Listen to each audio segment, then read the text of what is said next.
Bien, bonjour à toutes et à tous. Je vous propose de débuter cette conférence. Soyez les bienvenus donc, pour cette conférence à distance qui est enregistrée et qui sera rediffusée.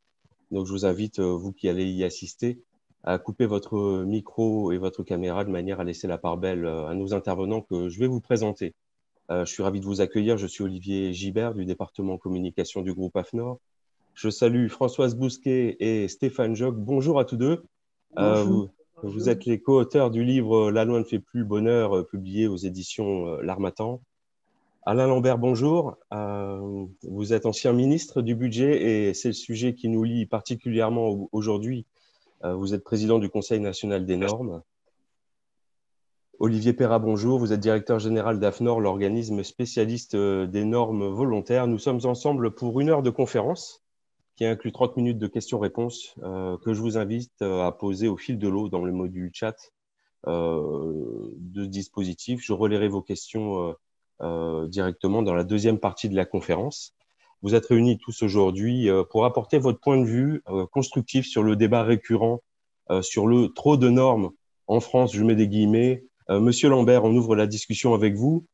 Vous avez préfacé ce livre, La loi ne fait plus le bonheur. Dites-nous pourquoi. Pourquoi vous avez porté ce discours en 2020, encore une fois, j'ai envie de dire.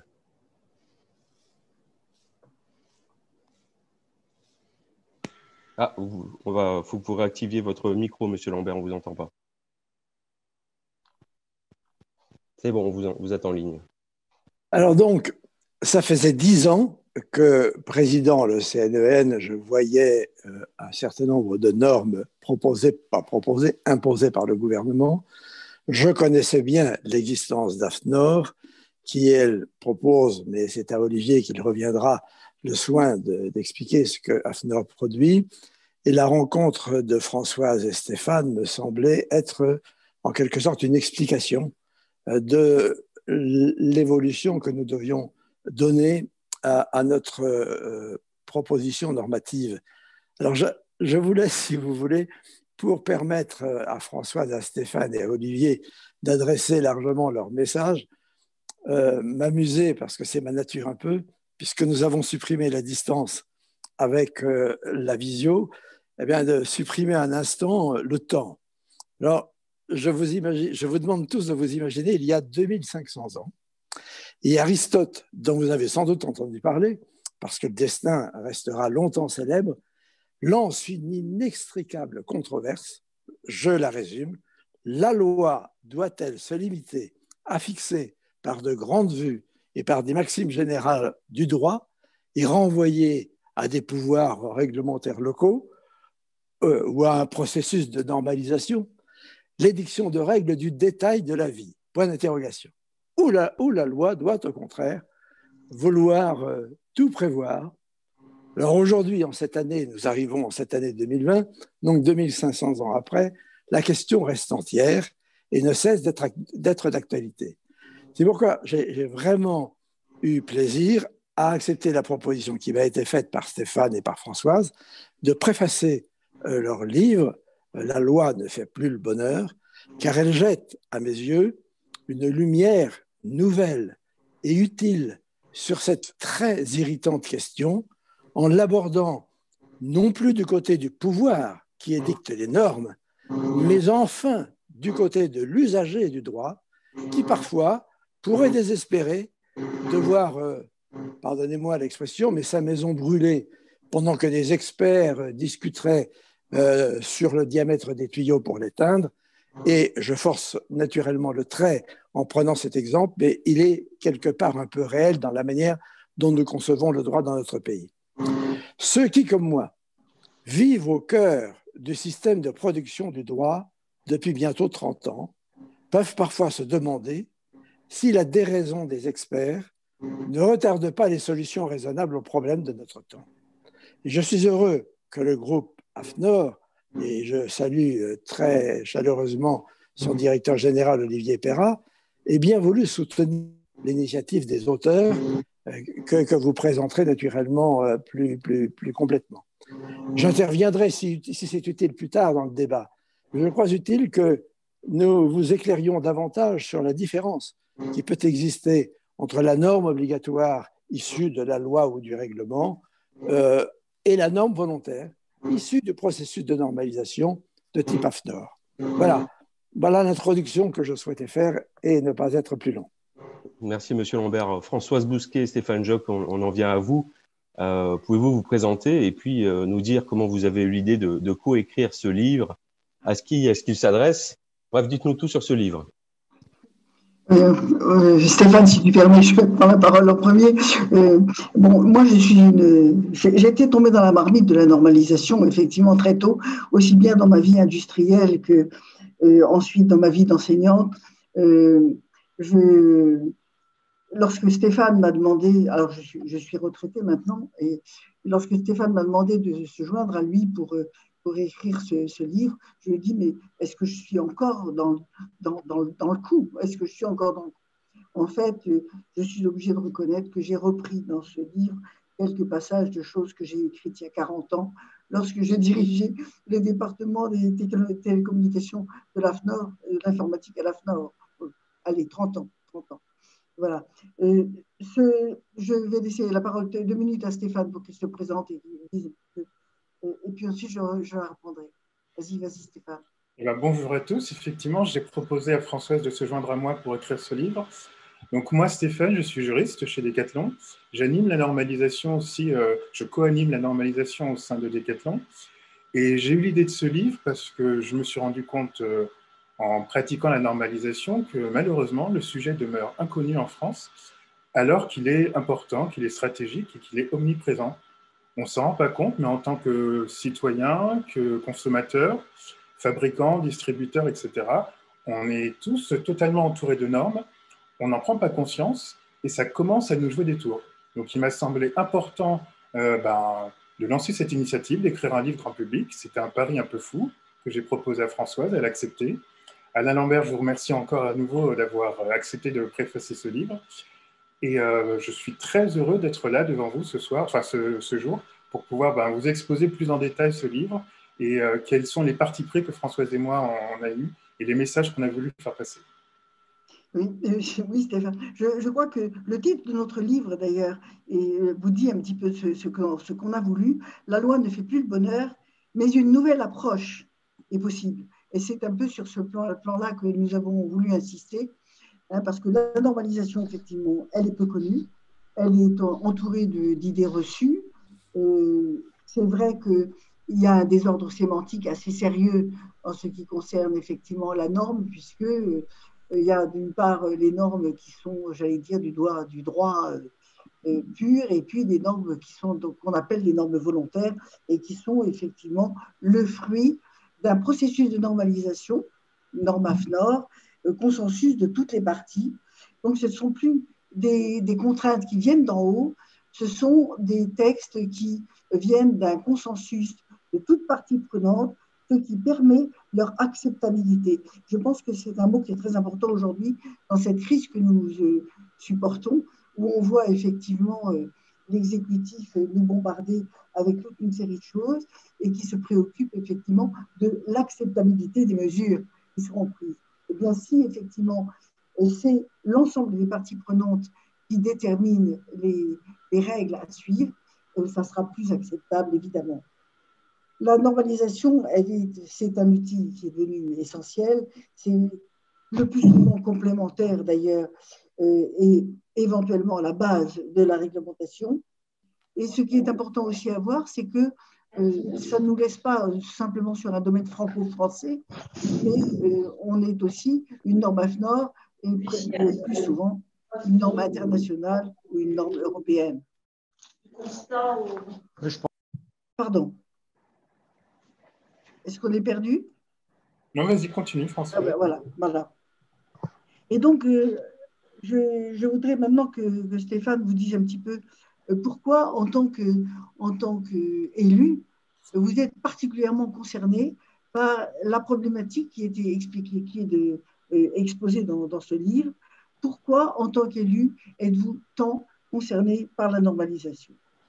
Oui, donc Françoise et moi, on vous propose une intervention qui va aborder 2 points. Donc, pourquoi en tant qu'élu, vous êtes concerné par la normalisation? Et le second point sera que vous apportera précisément la lecture de notre livre. Hop. Oui.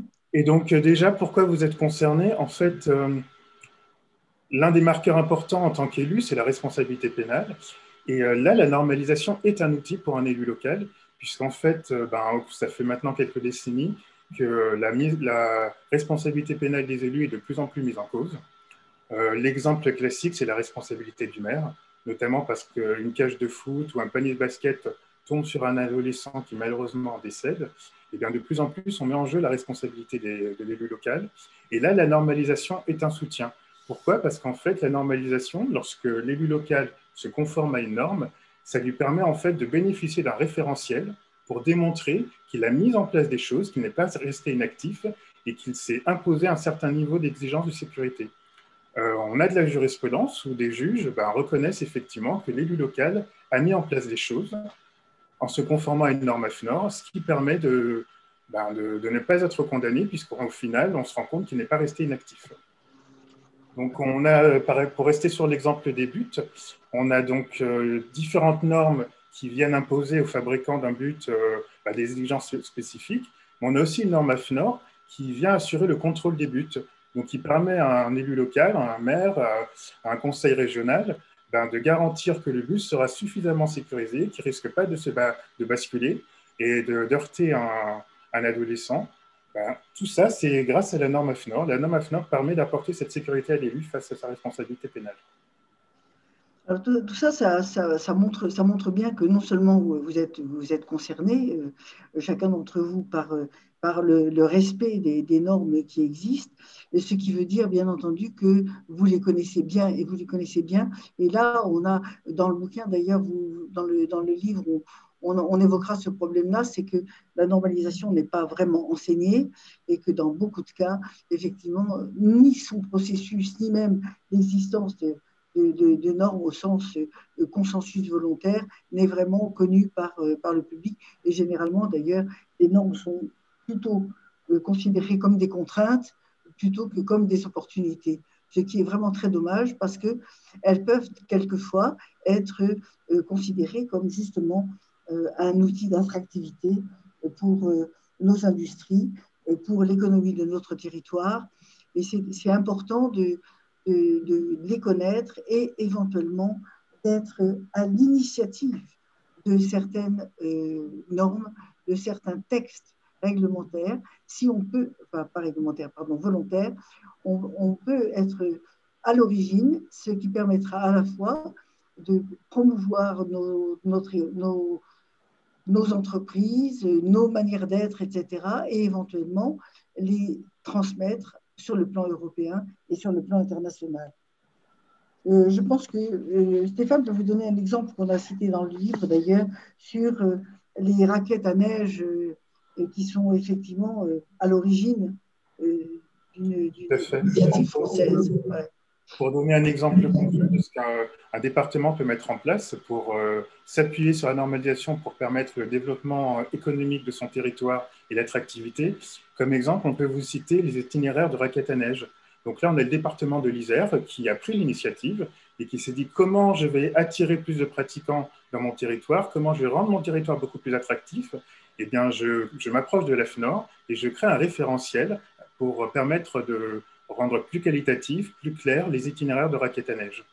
On a un deuxième exemple à vous soumettre que je trouve assez puissant, assez fort, c'est la métropole d'Orléans. Donc la métropole d'Orléans a travaillé aussi avec l'AFNOR pour créer un référentiel. Alors concrètement, l'exemple c'est quoi? C'est l'administration chinoise qui se rend compte qu'il y a une classe moyenne qui émerge en Chine et donc des touristes chinois qui vont voyager à travers le monde, alors qu'ils ne sont pas habitués à voyager à travers le monde. Et donc, on a deux villes, la ville d'Orléans et la ville d'Hangzhou en Chine, qui ont dialogué et qui ont créé ensemble un référentiel pour permettre aux touristes chinois de venir en France, et en particulier donc dans la métropole d'Orléans, de façon beaucoup plus sécurisée, beaucoup plus simple, de façon plus qualitative.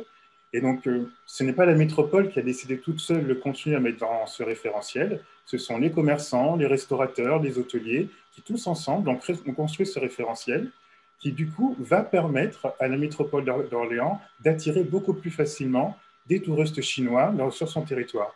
Donc là, on a un très bel exemple d'une métropole française qui s'appuie sur la normalisation pour attirer beaucoup plus de touristes sur son territoire. C'est un exemple parmi d'autres, et c'est fait partie des exemples que nous avons cités dans le livre. Il est important aussi, par exemple, de se rendre compte que cette normalisation, cette base de référentiel, normes volontaires établies par toutes les parties prenantes, etc., permettent aussi éventuellement la protection de notre patrimoine. Par exemple, bon, nous avons tous été particulièrement choqués par les incendies à la fois de la cathédrale de Notre-Dame de Paris et de la cathédrale de Nantes. Et nous avons, dans notre livre, nous citons l'exemple d'une petite TPE qui a décidé de créer, avec bien sûr des systèmes de normalisation officiels, une norme particulière qui permet de protéger contre le feu et à la fois contre l'incendie. Parce que si vous inondez effectivement un musée dans lequel il y a des œuvres d'art magnifiques, vous l'inondez parce qu'il y a l'incendie, eh bien votre œuvre, elle va peut-être pas brûler, mais elle sera détériorée à cause de l'eau. Et donc, cette TPE travaille particulièrement sur une norme qui permet de définir un matériau qui, à la fois, protège contre le feu et contre l'eau. C'est une société qui s'appelle Preuve Sécurité 62 et dont vous aurez l'histoire, le récit de cette aventure dans le livre. Alors maintenant, c'est aussi... Vas-y. La question législative réglementaire, et puis ça permettra de rebondir sur une des questions que je viens de voir passer de M. Laubry. En fait, on se rend compte également que la normalisation permet d'améliorer la lutte contre l'inflation législative et réglementaire. Donc, on a développé tout un chapitre dans le livre où on explique comment mieux faire une articulation entre législation, réglementation et normes. Donc, ce n'est pas une invention de notre part, Françoise et moi, ça existe déjà, ça vient du droit de l'Union européenne. Donc, c'est ce qu'on appelle la nouvelle approche en droit de l'Union européenne. Donc, en droit européen, c'est très développé. Par contre, dans le droit français, c'est très peu présent. Et donc, on a développé dans le livre tout un chapitre où on explique concrètement comment on pourrait mieux faire des textes en France, c'est-à-dire des textes moins nombreux, plus courts, plus simples.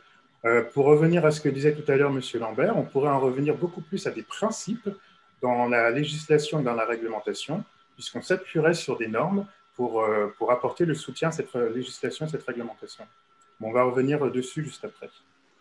Oui, en fait, ce qu'on voulait vous présenter maintenant, si vous voulez, après cette introduction, c'est effectivement qu'est-ce que vous avez trouvé dans le livre. Et dans le livre, bon, la première chose que nous nous sommes attachés à faire, après avoir effectivement décrit cette pléthore de textes qui nous étouffent, etc., c'est de se rendre compte qu'il y a peut-être une solution et que cette solution, elle va passer par un texte qui va être le résultat d'un consensus de toutes parties prenantes et qu'on appelle norme. Le problème, c'est l'ambiguïté du mot norme.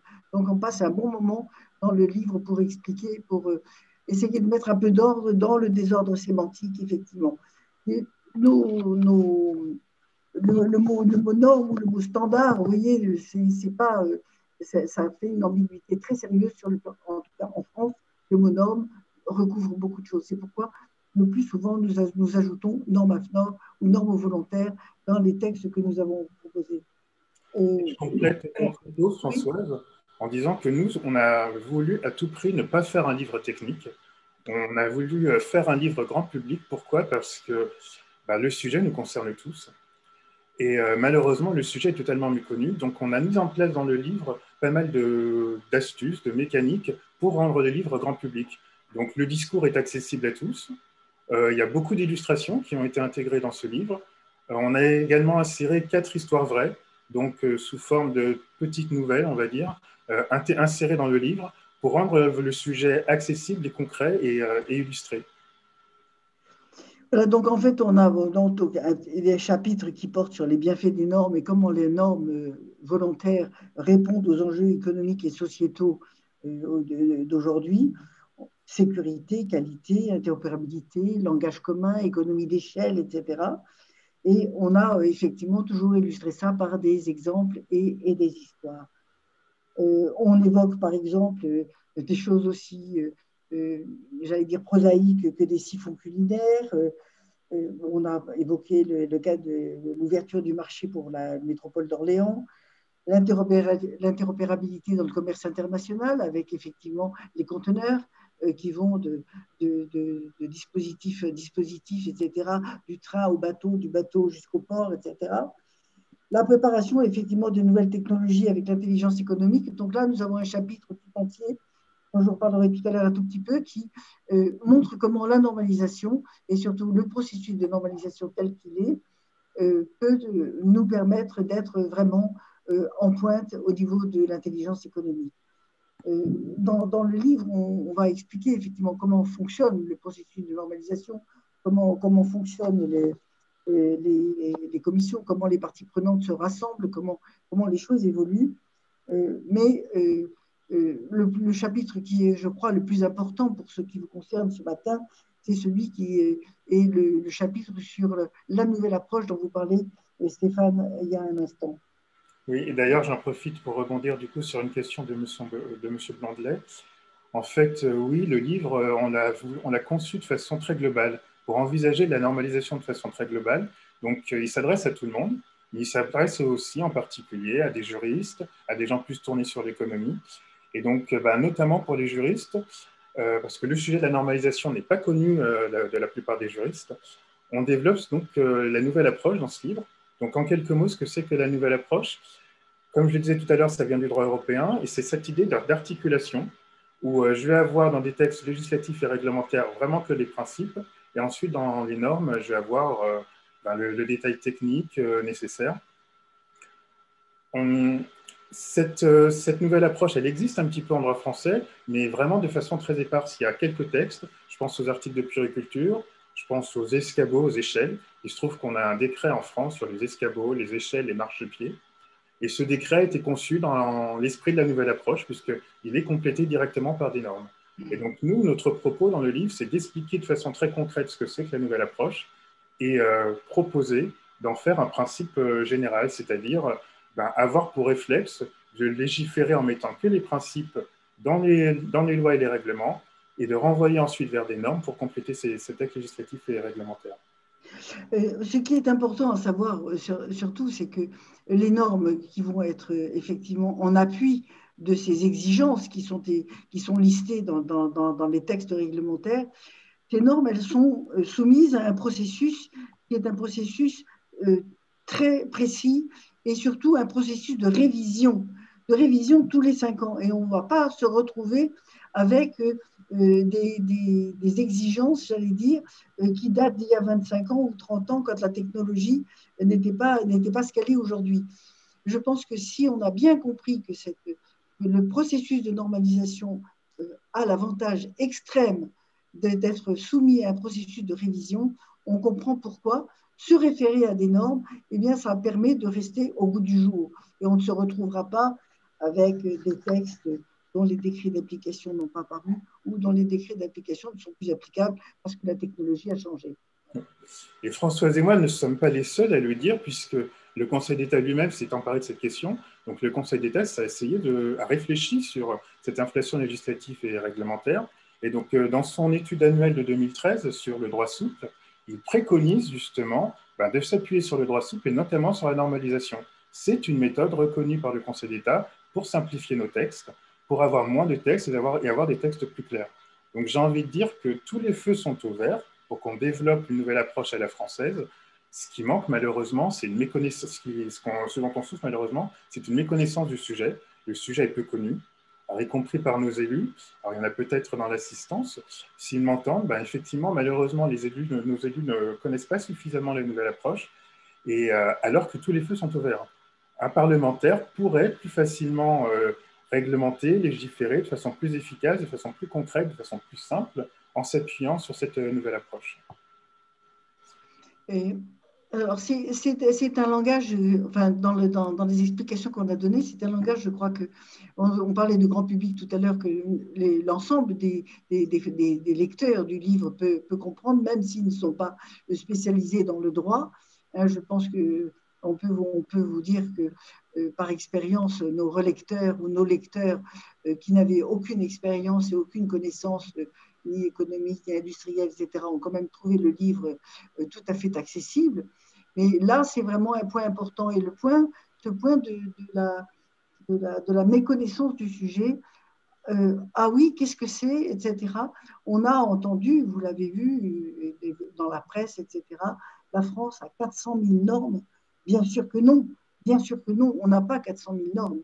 Les normes volontaires, il y en a peut-être 20 000 ou 30 000, je ne sais pas exactement, mais dans tous les cas, il n'y en a pas 400 000. Par contre, des textes réglementaires, des décrets, des lois, etc. Alors là, oui, on en a un paquet et qui ne sont pas éventuellement soumises à un processus de mise à jour ou de simplification.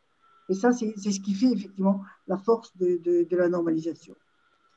Merci Françoise, merci Stéphane. Olivier Perra, comment avez-vous reçu ce livre sur ce sujet qui est au cœur de vos interventions très régulièrement, la différence entre droit dur et droit souple aujourd'hui, alors qu'on est à l'heure du plan de relance? Écoutez, très positivement d'abord, parce qu'effectivement, c'est un sujet qui n'est pas suffisamment grand public, alors que toute personne qui a une activité, qui sort de chez elle, qui reste chez elle, est en fait entourée par un environnement de normes. Je vais prendre des exemples extrêmement simples. Si la prise électrique qui alimente votre machine à laver fonctionne, ne vous électrocute pas, c'est parce qu'elle a été installée suivant un certain nombre de normes volontaires. Certaines sont rendues obligatoires. On a 5% de notre stock. Alors, je confie auprès de Françoise, on a grosso modo, côté Hafner, dans notre collection, une trentaine de milliers de normes volontaires. Et dans certains cas, dans 5% de ces cas-là, eh bien, elles sont rendues obligatoires. Non, moins 5%. C'est 1% des normes qui sont rendues obligatoires par rapport à cette collection. Et on se rend compte que finalement, c'est très utile. Donc, la prise électrique, mais aussi le papier A4, mais aussi la carte de crédit, mais aussi le chargeur de téléphone micro USB que vous pouvez échanger avec votre compagnon, compagne, enfant, parents, etc. Ça évite la bagatelle de 3 milliards de chargeurs jetés chaque année, ce qui était le cas précédemment. Et donc, on se rend compte qu'en fait, la norme volontaire, qui n'est surtout pas imposée, et c'est pour ça qu'il faut préciser volontaire. Un journaliste m'a demandé sans malice un jour, est-ce qu'il y a des normes involontaires? Je lui ai dit non, a priori, c'est un acte conscient. Et c'est parce que ça répond à une demande. Alors, il y a eu beaucoup de commentaires sur l'eau et le feu qui ont été partagés. Moi, je souhaitais revenir sur Baltimore. C'était il y a 2 siècles.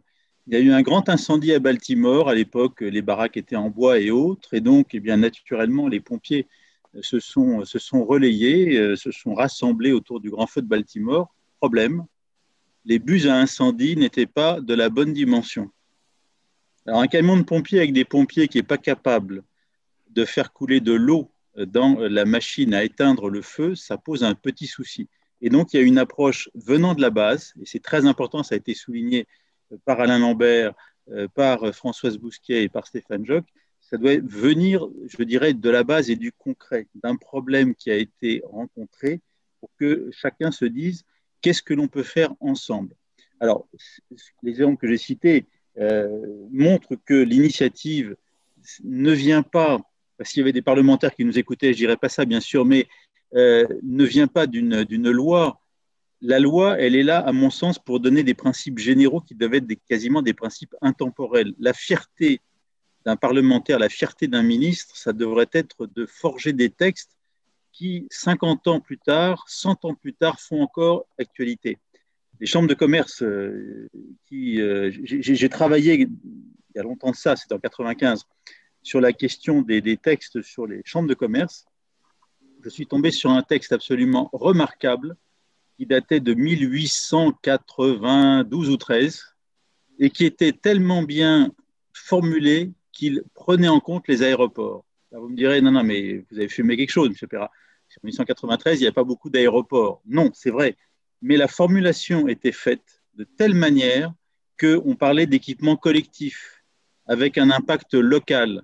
Ça pouvait être un port, ça pouvait être une scierie. Le séchage à bois, c'était très important dans la région Aquitaine, l'ancienne région Aquitaine. Et donc, eh bien, le séchoir à bois séchoir à bois de Rodez en l'occurrence, pas tout à fait Aquitaine, mais peu importe, eh bien, c'était un équipement collectif.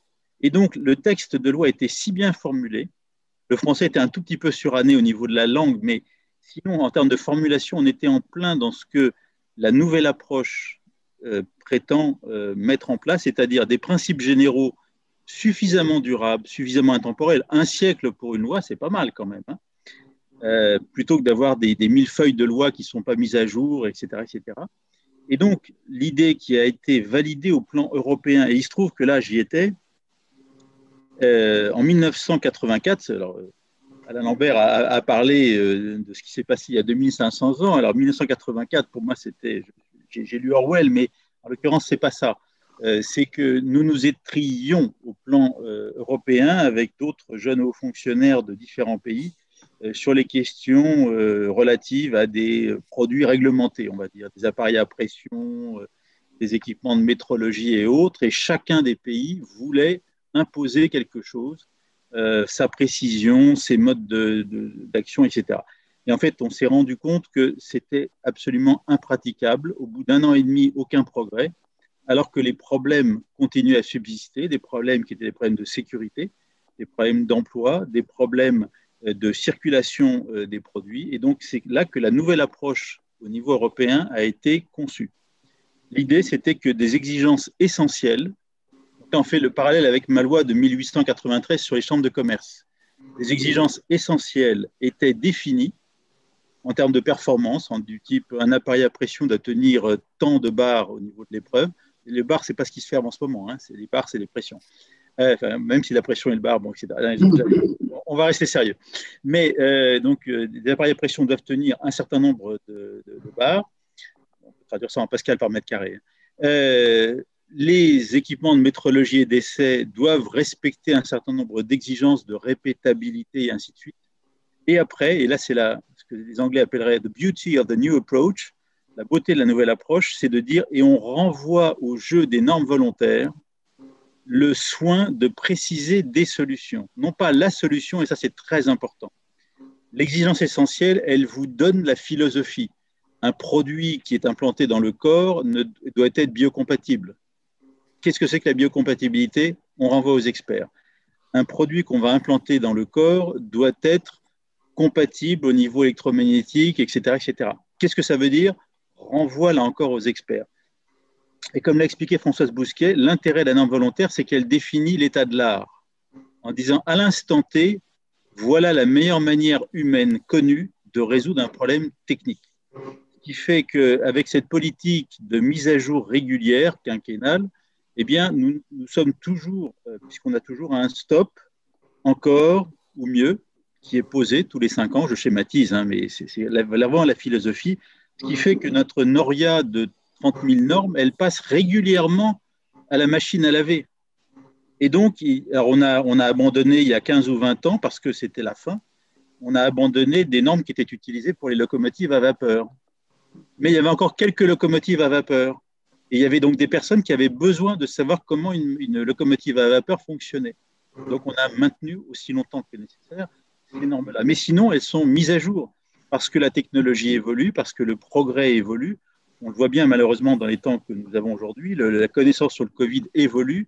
Quand nous avons été amenés à faire une AFNOR-SPEC sur les masques, 1 mois plus tard, il a fallu qu'on la complète parce qu'on avait appris collectivement. Ce n'est pas AFNOR. AFNOR, on essaie de savoir des choses quand même et de comprendre ce sur quoi nous travaillons, mais nous avons eu la chance de travailler avec une communauté de 150 experts qui avaient accès les uns à des laboratoires d'essai, les autres à des connaissances médicales, les troisièmes à des connaissances d'emploi.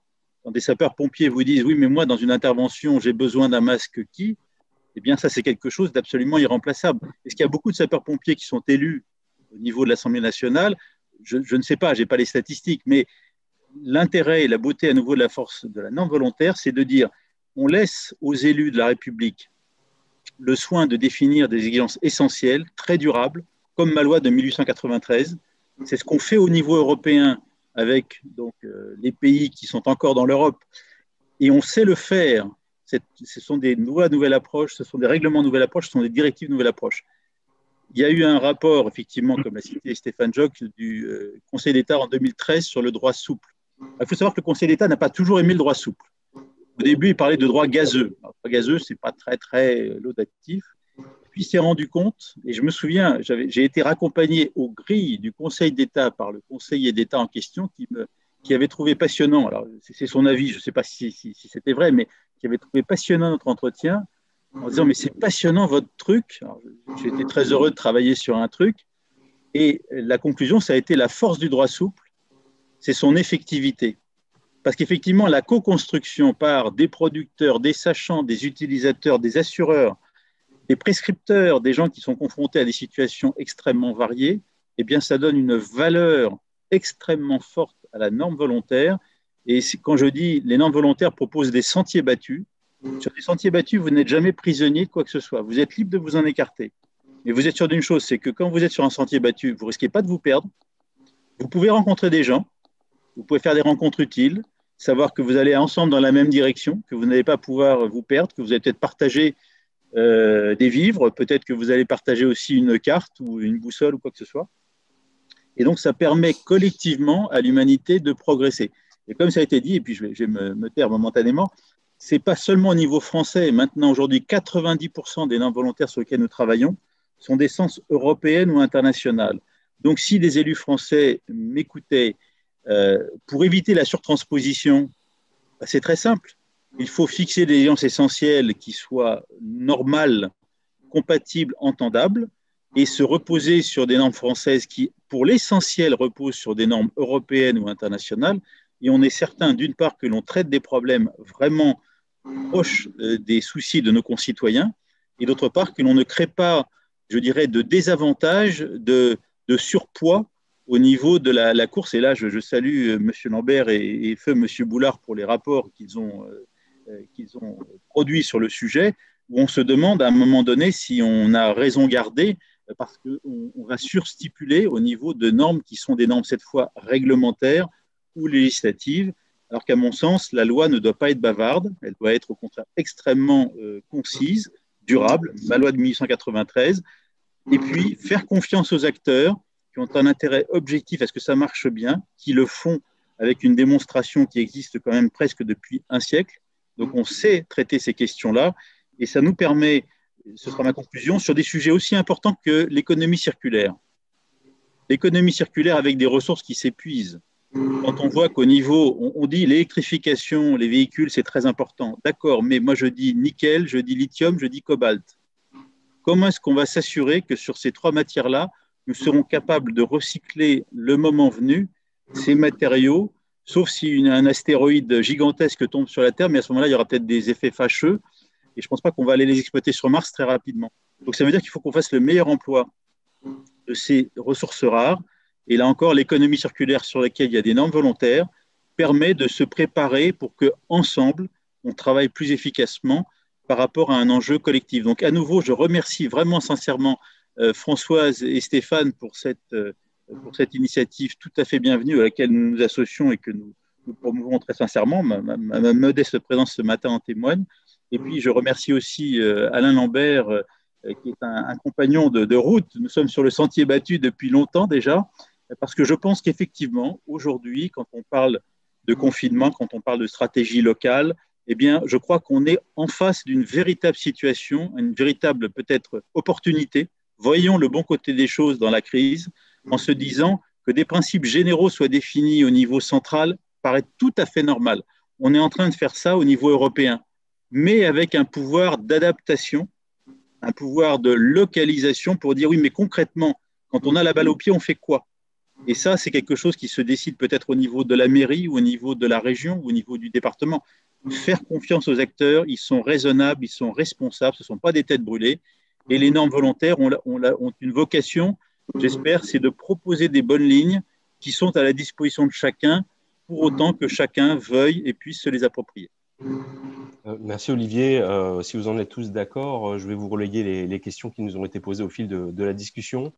Peut-être une première question pour vous, Françoise et Stéphane, les co-auteurs du livre. Le livre évoque-t-il l'articulation entre les différents types de normes, normes comptables ou financières, normes de qualité, sécurité ou environnement? et puis la façon de les intégrer dans notre environnement, dans nos activités. En fait, le livre contient pas mal d'exemples de normes comptables et autres. Par contre, on ne va pas très loin parce qu'on ne veut pas faire un livre technique. Donc, on ne fait que illustrer et montrer différents exemples dans tous les domaines, donc y compris les normes IFRS. Tout à fait. Merci. Oui, parce que sinon, on aurait écrit un cours sur la normalisation, vous voyez, avec tous les différents types de normes, etc., ce qui aurait risqué de donner à notre livre un aspect, j'allais dire, peut-être ennuyeux pour le lecteur qui n'a pas déjà la connaissance de la chose. Merci. D'autres questions peut-être pour vous, Olivier Perra. Êtes-vous favorable à ce qu'il y ait davantage de normes volontaires et qu'elles deviennent juridiquement contraignantes? Et comment est-ce qu'une norme volontaire protège un élu concernant sa responsabilité lorsqu'elle n'a pas de valeur juridique? Alors, si vous voulez, c'est comme quand on utilise une cale. Quand vous prenez une feuille de papier pliée en morceaux que vous souhaitez l'utiliser pour caler un bureau, ce n'est pas le meilleur moyen après pour pouvoir la réutiliser et la mettre à jour. Le problème d'une norme qui est rendue juridiquement contraignante, c'est que ça tétanise l'innovation, ça empêche l'évolution, et je préfère de beaucoup des normes utilisées comme moyen d'obtenir une présomption de conformité. Et c'est ce qui se passe au niveau de la nouvelle approche. Par exemple, il y avait sur les porte-bébés, eh bien, il y avait des obligations qui pesaient pour que les porte-bébés respectent un certain nombre de principes. Il y a une norme qui a été faite, mais qui n'était qu'une norme présomption de conformité. Et elle montrait un bébé. J'ai porté mes 4 enfants, enfin, une fois qu'ils étaient nés, j'ai porté mes 4 enfants sur le ventre, en l'occurrence, et j'ai vu un jour qu'il y avait aussi des porte-bébés horizontaux. Ça n'était pas dans la norme, mais c'était parfaitement conforme aux exigences essentielles des textes européens. Et donc, la norme, ensuite, a évolué pour intégrer cette innovation. Et donc, une norme obligatoire, je suis désolé, mais je crains qu'il y ait un risque très fort de cisailler, de fusiller l'innovation. Au contraire, une norme volontaire qui apporte présomption de conformité, ça donne des idées tout à fait positives à ceux qui se disent bah, « tiens, je suis la norme », volontairement, ou au contraire, j'innove par rapport à la norme pour faire mieux. C'est un jeu de saute-mouton entre la norme et l'innovation. Et ça me paraît extrêmement important. Je souhaiterais souligner, M. Lambert est familier du Sénat, le rapport qui a été produit par Mme Lamure, également très positif, qui évoque la notion de demande de travaux. C'est-à-dire qu'on transpose au plan français ce qui se passe au niveau européen, c'est-à-dire et si dans la loi, il y avait une demande de travaux de normalisation, ou si dans un décret d'application par rapport à une loi, j'ai vu dans les fils des questions posées là-dessus, il pouvait y avoir au niveau du décret un renvoi à des normes volontaires, ces normes volontaires assurant une présomption de conformité. Ce qui fait que chacun est dans son rôle. Le plus stable, le plus durable, c'est au niveau de la loi. Le assez stable, assez durable serait au niveau du décret. Peut-être qu'un certain nombre d'arrêtés ne seraient plus nécessaires, en tout cas plus dans les mêmes conditions, s'il y avait un renvoi au niveau d'une norme volontaire dans le cadre des décrets. Ça, c'est certain. Et je pense que ça contribuerait sérieusement à l'amélioration de la gestion du stock de normes réglementaires, parce qu'il y a les lois, il y a les décrets, et puis alors les arrêtés, c'est quand même quelque chose d'assez important. Voilà, donc c'est en tout cas une réponse, surtout, non, 1% de normes obligatoires, mais vraiment pas plus, et dans des circonstances vraiment tellement évidentes, du type quand il y a un écartement des rails, là, effectivement, il n'y a pas d'option. Ça ne peut pas être optionnel, c'est obligatoire, je comprends. Mais il y a tout un tas d'autres cas où, franchement, il faut réfléchir à 2 fois avant de rendre une norme obligatoire. D'accord, un complément de question. Ah, excusez-moi, vous voulez compléter la réponse d'Olivier? Oui, je voulais simplement reparler du lien entre la normalisation et l'innovation. Monsieur Perra disait ça va empêcher d'innover. Effectivement, si c'est figé dans un texte obligatoire, etc., l'innovation peut être en danger. Il est très important de comprendre, et ça c'est expliqué dans un chapitre de notre livre, c'est que la normalisation ne va pas, la normalisation volontaire n'empêche pas l'innovation, au contraire, elle peut même être un outil pour ça, et que la normalisation volontaire est parfaitement à même, il y a des règles qui existent pour intégrer éventuellement des brevets. Donc tout ce chapitre-là sur la notion d'innovation, de brevets, d'intégration des brevets dans les normes volontaires, etc., est décrit dans un des chapitres du livre. On n'a pas beaucoup de temps, mais c'est dans le chapitre qui concernera l'intelligence économique. C'est comment, en faisant de la normalisation, on peut faire aussi de l'intelligence économique. Voilà. Et je vais rajouter juste un tout petit complément à ce que vient de dire Françoise, c'est que on a voulu, à travers ce livre aussi, chasser toutes les idées reçues sur la normalisation. On imagine à tort que si un texte est volontaire, il ne sert à rien. Parce qu'il est volontaire, il n'est pas utile, il n'est pas nécessaire, alors que c'est tout le contraire. Comme le disait M. Perra, la norme, certes, elle est volontaire, mais elle a une vraie effectivité, et c'est là toute sa force. Et donc tout ça, on l'explique dans le livre également. Alors, est-ce que c'est un complément de question que j'ai, une personne qui assiste à la conférence demandait, puisque la norme n'a pas de valeur juridique en tant que telle, comment est-ce qu'elle peut protéger un élu? Est-ce que vous pouvez réagir là-dessus? C'était précisément... Je suis choqué par la question, je tiens à vous dire. Quand on est élu, on ne cherche pas à se protéger. La loi n'a jamais été faite pour protéger les élus. J'aurais tendance à apporter l'élément de réponse suivant. Je crois que c'était dans le cadre d'un recours qui avait été déposé par un touriste, un vacancier dans une station de sport d'hiver. Et la norme, en l'occurrence, a aidé la commune à se défendre en disant, écoutez, vous pouvez dire ce que vous voulez, moi, ma signalisation, parce que je crois que le touriste s'était perdu ou avait pris une mauvaise voie, etc. Et donc, il avait déposé un recours pour assigner en responsabilité la commune et le maire, peut-être les deux en même temps, tant qu'à faire. Et donc, à partir du moment où la commune avait pu montrer qu'elle avait mis en œuvre, c'est la notion d'état de l'art qui est, à mon avis, absolument indissociable de la norme, et ça, c'est lié au fait qu'il y a une politique de révision quinquennale. Si on respecte l'état de l'art, le juge dira, écoutez, l'état de l'art a été respecté, je suis désolé, je ne vois pas où est le problème. Si en revanche, l'installation datait d'il y a 60 ou 70 ans, là, effectivement, le juge pourrait dire, écoutez, il y a une négligence, il y a une faute de diligence. Et donc, quelque part, c'est donc une notion de présomption de bonne foi que le fait de mettre en œuvre sur une base volontaire, donc c'est un signe qui est vu de manière très positive par le juge, eh bien, va contribuer, dans ce cas très précis, à l'exonération de la responsabilité et de la commune et du maire. Merci. Une autre question qui nous est posée, alors peut-être pour vous, Alain Lambert, pourquoi est-ce que le gouvernement et le Parlement ne renvoient pas davantage aux normes volontaires AFNOR?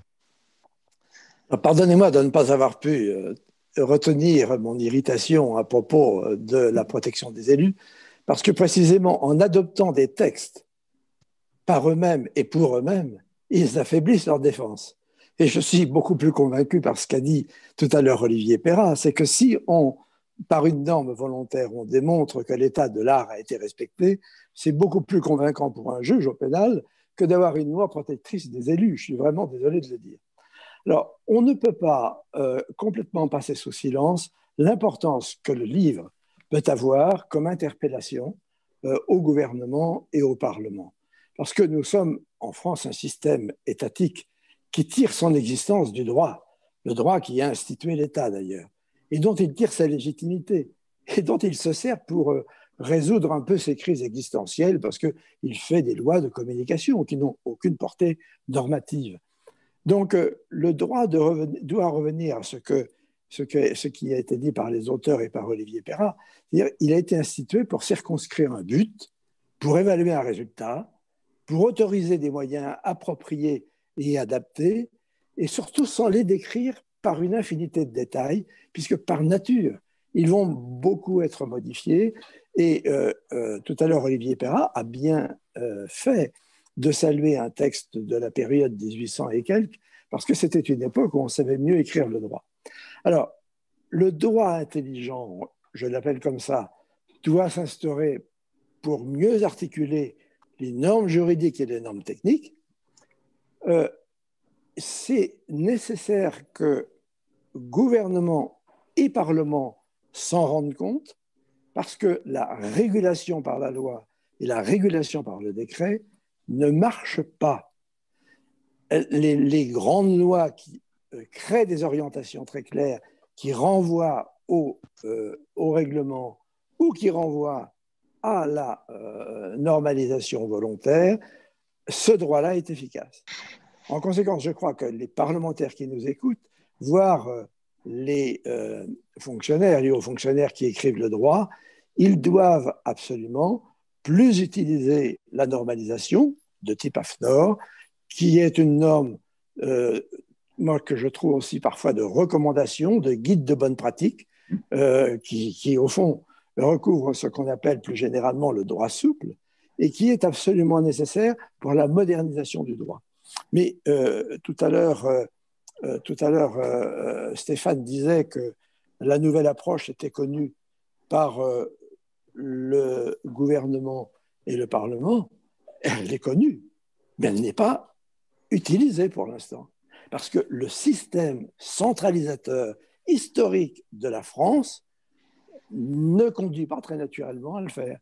Et donc, c'est la grande révolution qui me semble pouvoir être faite suite au Covid et qu'au fond, on pourrait appeler la transformation de l'action publique. Merci, Monsieur Lambert. Une question plus orientée consommateur ou utilisateur. Si les normes ne sont pas obligatoires et qu'elles sont multiples, comment est-ce que les particuliers peuvent-ils les appréhender et les hiérarchiser?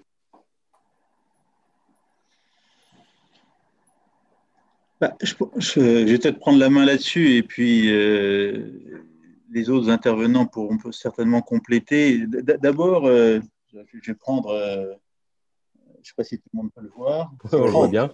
Donc, je ne sais pas si vous connaissez ce livre qui a eu un succès certain. Elles ont changé le monde et votre quotidien. Ce sont des histoires hors normes. Bon, c'est quand même un tout petit mauvais jeu de mots, mais elles évoquent donc des situations très très concrètes. Donc, c'est un ouvrage à destination des professeurs, des parents qui veulent partager cette notion de norme volontaire. C'est là qu'on découvre la norme sur les formats de stockage, d'informations. Tout le monde les connaît, mais tout le monde ne sait pas que derrière, il y a des normes internationales. C'est là qu'on découvre la norme sur les conteneurs. Les conteneurs, au départ, c'était des barils, et donc ce n'était pas très facile à stocker. Et puis un jour, quelqu'un d'origine écossaise a trouvé un système pour emporter les conteneurs, pour les porter. Et donc, ça a été le début du commencement de ces échanges internationaux. Et donc, déjà, la popularisation, la vulgarisation autour de ces éléments me paraît un élément important. On a des contacts avec des professeurs, avec l'enseignement. On a des contacts aussi avec les associations de consommateurs qui sont très impliquées. Nous avons un comité consommation très impliqué par rapport à cela, qui évoque non seulement les questions de normalisation, mais également aussi de certification. Parce que dans certains cas, je l'ai dit, on a 1% des normes qui sont obligatoires, qui sont rendues d'application obligatoire, et nous avons grosso modo 5% du stock de normes qui donnent lieu à des certifications de tout genre. Et donc, je pense que ça fait partie des choses qui permettent d'avoir déjà une première idée. Ensuite, ne pas hésiter à venir sur le site AFNOR, www.afnor.org. On a aussi une application, on essaie d'être aussi moderne que possible, qui s'appelle Norme Info, et qui donne une information sur les normes existantes.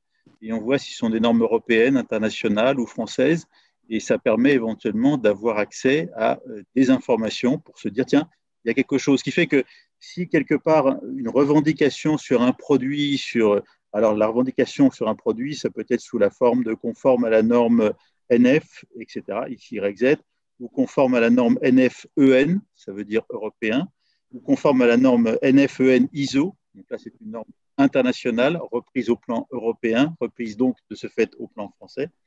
Et donc ça donne déjà des idées sur la conformité par rapport à ces produits.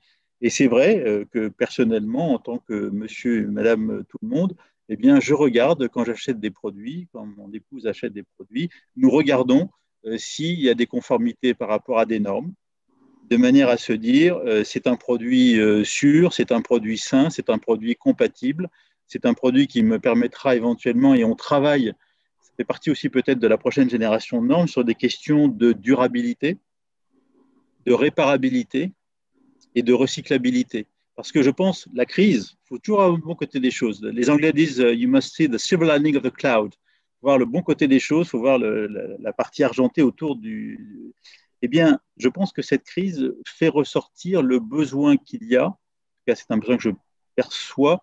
Je pense qu'au niveau des consommateurs, c'est quelque chose de très important et je suis persuadé que des enseignes comme Decathlon sont tout à fait dans cette logique-là, souhaitent avoir des biens qui soient aussi durables que possible, avec peut-être des questions de suivi de gamme, avec des notions de réparabilité de gamme. La notion de jetabilité devient de plus en plus insupportable. Ça, je pense que c'est un point tout à fait important. Je vais prendre, j'ai parlé des masques, naturellement, nous avons été très heureux de nous associer à cette initiative. Merci aussi à Stéphane et aux équipes de Decathlon qui ont joué un rôle tout à fait clé. Il n'y a pas que sur les respirateurs, il y a aussi sur les masques. Et donc, eh bien, quand je vois des masques comme ceux-là qui sont utilisables pour 50 utilisations, je préfère de beaucoup ce type de choses à un masque jetable, parce que les masques jetables qui jonchent les rues, c'est absolument insupportable. Et je ne pense pas que ce soit la tendance vers laquelle on souhaite aller. On a réussi à lutter contre les sacs plastiques, ce n'est pas pour tomber dans les masques jetables. Voilà. Et c'est donc pour cette raison-là qu'il faut toujours voir le bon côté des choses. Moi, je suis un optimiste convaincu, peut-être parce que j'ai eu des difficultés comme nous tous, mais je vois le bon côté des choses. Je pense qu'il faut vraiment, comme l'a dit Alain Lambert tout à l'heure, saisir à deux mains l'opportunité qui se présente pour un monde plus durable, plus responsable, plus solidaire aussi, parce que les normes volontaires impliquent aussi cette notion de conception universelle qui est abordée quelque part dans le livre. Alors, je ne suis pas capable, comme les auteurs, de le citer, mais la notion de design for all est un élément très important pour qu'il n'y ait pas un deuxième handicap associé à un premier handicap. Je m'explique. Si vous êtes non-voyant, c'est terrible et c'est effectivement un handicap tout à fait important. Mais si, de ce fait, parce que les distributeurs de billets, et c'est une personne qui a travaillé avec nous, qui est un chanteur aveugle, Gilbert Montagnier, qui a un humour fantastique que je vous invite tous à connaître, qui me dit, oui, tu comprends, tu tutoies très facilement tout le monde, hein. Tu comprends, ça crée quand même un moment de solitude quand on doit donner sa carte bleue à quelqu'un pour lui dire, voilà mon code, est-ce que tu pourrais me retirer 200 €? Faut faire confiance, hein. Alors qu'avec un système de jack, vous prenez votre petite prise, vous la branchez sur le jack, rien ne s'affiche, vous composez votre code parce qu'il y a maintenant des éléments en braille sur les touches et vous savez précisément combien vous demandez, combien vous avez. C'est le même produit, simplement, il y a le petit jack. Et il a été inclus d'emblée dans les normes volontaires sur les distributeurs de billets. Et donc, c'est capable de changer la vie des gens parce qu'on peut avoir momentanément ou durablement un handicap. Et là où, à nouveau, c'est l'un des intérêts des normes volontaires, c'est qu'elles créent de la solidarité. Là où, dans certains cas, la loi ou le décret ne sont pas aussi, à mon avis, efficaces pour créer de la solidarité. Merci Olivier. Stéphane, je vous laisse la parole peut-être pour la conclusion. En 2 secondes, ce que je voulais dire également, c'est que donc, toutes les thématiques que M. Perra vient de citer sont dans le livre, puisqu'on tenait à ce que notre livre soit vraiment grand public et transversal. Et pour l'illustrer, je vais vous montrer quelques images qui sont issues du livre. Donc, nous avons dans le livre, je ne sais pas si vous voyez bien mon écran. Très bien.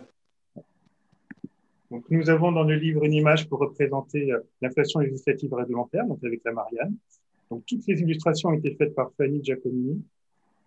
Une nouvelle illustration pour montrer l'interopérabilité grâce aux normes. Et enfin, Françoise Bousquet a parlé tout à l'heure de l'entreprise Bref Sécurité 62. Donc, on a aussi des illustrations pour représenter l'activité de cette entreprise, cette petite TPE de personnes, etc., etc. Dans le livre, en fait, il y a toute une série d'illustrations pour montrer dans plein de domaines différents que la normalisation apporte quelque chose. Merci Stéphane. Vous avez été tous parfaits dans le respect de vos timings. Nous arrivons à midi en clôture de cette conférence. Je voudrais vous remercier toutes et tous, Françoise Bousquet, Stéphane Joc, co-auteur du livre La loi ne fait plus le bonheur, que vous recevrez, vous qui avez assisté à cette conférence, vous les recevrez chacun par voie postale. Merci Alain Lambert pour votre participation. Merci Olivier Perra également pour tous les exemples que vous avez apportés. Merci à tous d'avoir assisté à cette conférence. Elle sera accessible en replay sur YouTube dans la semaine. Bonne journée. Oui, Olivier, un mot de conclusion? Merci. N'hésitez pas les uns et les autres à revenir vers chacun des intervenants ou moi-même pour plus d'informations. La norme volontaire, c'est en la faisant, en la co-construisant. N'hésitez pas à nous mettre au défi. On a réussi à faire des documents normatifs qui ont été téléchargés 1,5 million de fois en une semaine. Donc, si vous avez des sujets, aussi difficiles soient-ils, la chance que nous avons, c'est que nous avons beaucoup d'amis, nous avons beaucoup de personnes que nous pouvons contacter et ensemble, on fait des choses fantastiques. Donc, n'hésitez pas à nous mettre au défi. On essaiera de le relever et on essaiera de faire de notre mieux. Et si ce n'est pas parfait du premier coup, parce qu'il faut être réaliste, ce sera mieux la deuxième et ce sera encore mieux la troisième fois. N'hésitez pas à nous utiliser. Et nous avons, dans notre conclusion de livre, nous avons chacun fait une conclusion. Stéphane, une conclusion très optimiste. Ma conclusion à moi a été cataloguée comme billet d'humeur. Et je dis, nous avons la normalisation que nous méritons. Voilà. Nous calculerons au CNEN le nombre de renvois dans les lois et dans les décrets à la normalisation volontaire. Oh, belle initiative. Merci, Monsieur Lambert. Bonne journée à tous. Au revoir. Merci. Au revoir. Merci beaucoup, Olivier. Au revoir. Au revoir. Au revoir à tous. Au revoir.